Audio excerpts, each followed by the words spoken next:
Hello everyone, this is my Bible verse for tonight from Psalm 16:2.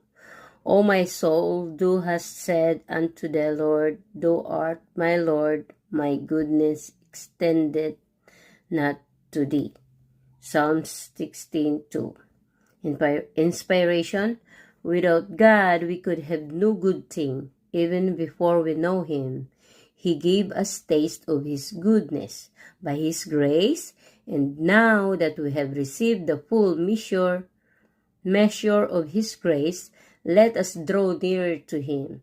All joy, all gladness, everything that is good is a gift from our Heavenly Father who loves us. Prayer. Father God, I am in awe at the unending depth of your goodness. Even in my sin, you choose to pour out your love on me so that I could experience a measure of your goodness. And know that I know you, I want to know you even more.